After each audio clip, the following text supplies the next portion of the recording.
Hey there, my friends. Welcome back to the channel, where we dive deep into the art of living well, staying healthy, and finding joy, especially as we embrace our golden years. I'm so thrilled to have you here today, because we're going to talk about something that hits close to home for so many of us, our families. Now, don't get me wrong, family is one of life's greatest blessings. They're the ones who cheer us on, share our laughter, and sometimes drive us a little crazy, right? But today, we're going to get real about something not many people talk about. How, after 60, your family, those people you love so dearly, can sometimes unintentionally hurt your happiness. And more importantly, we're going to explore how you can navigate this with grace, wisdom, and a whole lot of positivity so you can keep thriving. Let me start by painting a picture. Imagine you're sitting at your kitchen table, sipping your morning coffee, feeling pretty good about life. You've got your routine down. You're eating healthier, maybe taking those morning walks. And you've even started that hobby you always dreamed of, like painting or gardening. Life feels, well, kind of amazing. Then your phone buzzes. It's your adult daughter, and she's upset because she needs you to babysit the grandkids again this weekend. Or maybe it's your son asking for a loan to cover some unexpected bills. Or perhaps it's a sibling who's been leaning on you for emotional support, unloading their problems day after day. Suddenly, that peaceful morning feels heavy, and you're left wondering, where did my joy go? If this sounds familiar, you're not alone. Family dynamics can be tricky at any age, but after 60, they can take on a whole new layer of complexity. As we age, we're often juggling our own needs, our health, our dreams, our desire for peace, while still wanting to be there for the people we love. But here's the thing. Sometimes, without even meaning to, our families can pull us away from the happiness we've worked so hard to cultivate. Today, we're going to unpack why this happens and, more importantly, how you can protect your joy while still being the loving, supportive person you've always been. So, grab a cup of tea, get comfy, and let's dive in with an open heart. First, let's talk about why family can sometimes feel like a happiness roadblock after 60. One big reason is expectations, both theirs and yours. As we get older, our roles in the family often shift. Maybe you've always been the fixer, the one everyone turns to when life gets messy. Your kids, your siblings, even your parents if they're still around, they've come to rely on you, and for years, you've been happy to step up.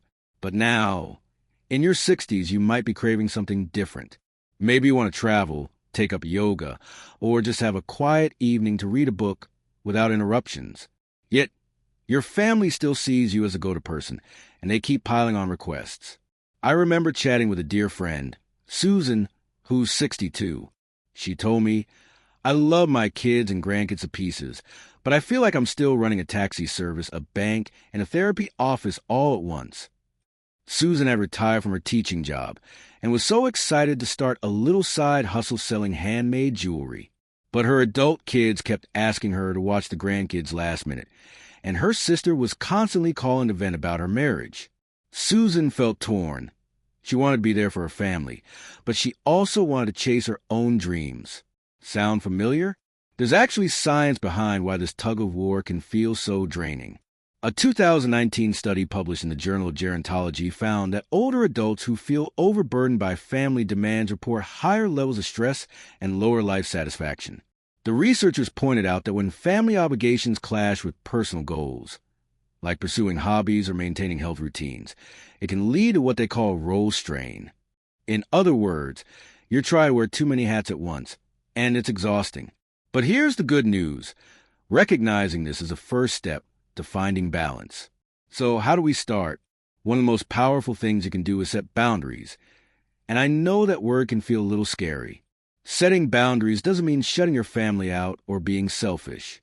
It means creating space for your own happiness so you can show up as your best self for the people you love. Let's break it down with a simple example. Say your daughter calls and asks you to babysit again this weekend, but you've already planned a day trip with friends. Instead of saying yes right away and feeling resentful later, you can say something like, I'd love to help sweetheart, but I've got plans this weekend. How about next Saturday? This way, you're still being supportive, but you're also honoring your own needs. Now, I get it. Saying no can feel uncomfortable, especially if you're used to being the family superhero. But here's a little wisdom from my own life. When I started saying no to things that didn't align with my joy, I actually became a better mom, friend, and sister. Why? Because I wasn't stretched thin or secretly frustrated. I was showing up with more energy, more love, and more patience. And you know what? My family respected me more for it. Let's talk about another way family can impact your happiness. Emotional baggage. After 60, many of us are reflecting on our lives, and sometimes old family wounds resurface. Maybe you've got a sibling who still holds a grudge from something that happened 20 years ago. Or perhaps your kids are struggling with their own lives, and you feel guilty, wondering if you could have been a better parent.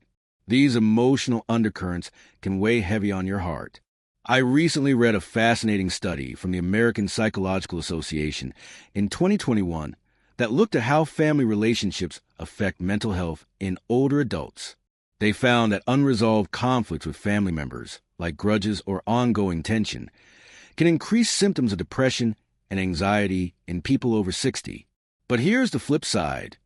The study also showed that working through these issues, even just by having open conversations, can boost emotional well-being and even improve physical health. Isn't that incredible? It's like a reminder that healing is always possible, no matter how old we are. So, how do you start healing those family wounds? One approach is to practice forgiveness, not just for your family, but for yourself too. Forgiveness doesn't mean pretending everything's okay or letting people walk all over you. It means letting go of the anger or guilt that's holding you back. I love what Dr. Fred Luskin, a researcher at Stanford University, says about forgiveness. He calls it taking back your power.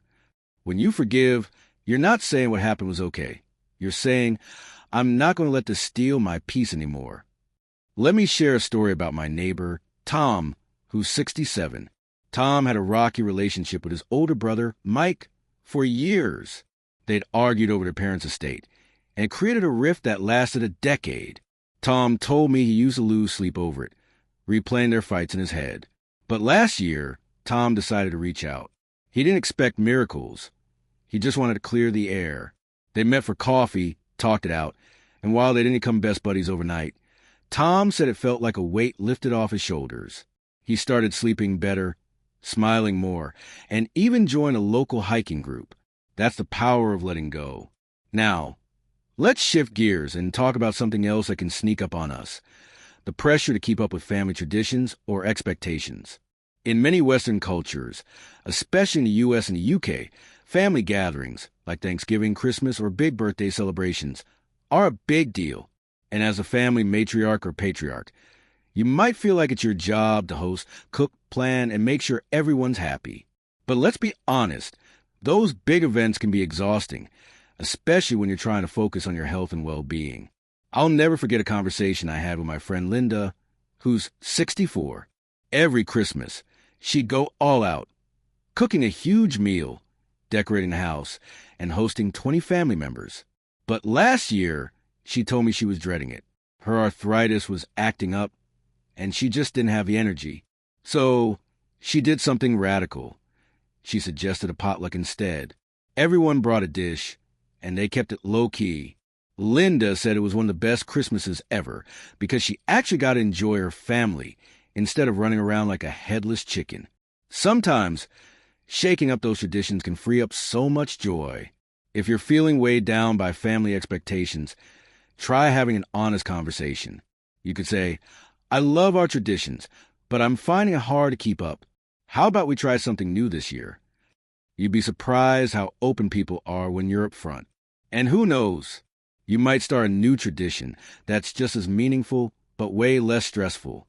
Another piece of the puzzle is recognizing when family dynamics are affecting your health. As we age, staying healthy, physically and mentally, becomes a top priority. But family stress can take a toll.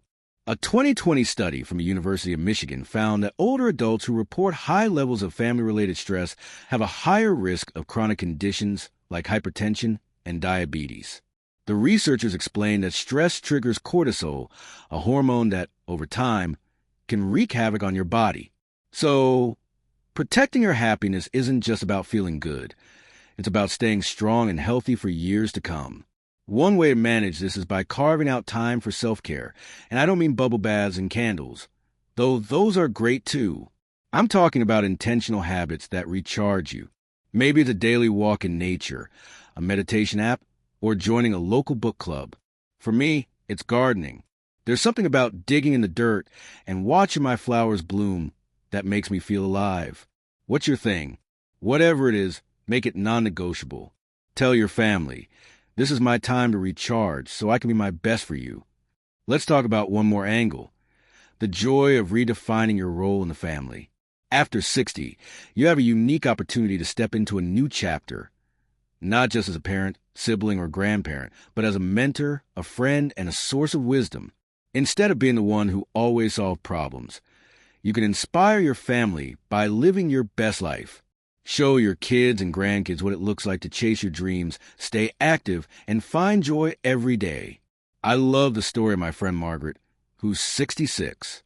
After her husband passed away, her kids were worried she'd become withdrawn, but Margaret had other plans. She signed up for a community theater group and started performing in local plays. Her kids were shocked at first, but now they're her biggest fans, coming to every show and bragging about their cool mom. Margaret told me, I realized I didn't have to just be mom anymore. I could be me, and that's been the greatest gift to my family. There's even research to back this up.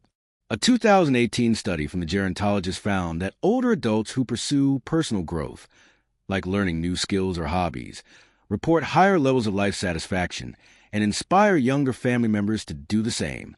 So, by focusing on your own happiness, you're not just helping yourself, you're setting an example for your whole family. As we wrap up, I want to leave you with a little challenge. This week, take one small step to protect your happiness. Maybe it's saying no to a request that doesn't feel right, having an honest conversation with a family member, or carving out 30 minutes for something that lights you up. Whatever it is, do it with love for yourself and for your family. Because when you're happy, you shine brighter, and that light lifts everyone around you. Thank you so much for spending this time with me today. I'm so grateful for this community and for all of you who show up to learn, grow, and live your best lives. If this resonated with you, give this video a thumbs up, share it with someone you love, and let me know in the comments, what's one thing you do to protect your happiness? I can't wait to hear from you. Until next time, keep shining, keep thriving, and keep choosing joy. See you soon.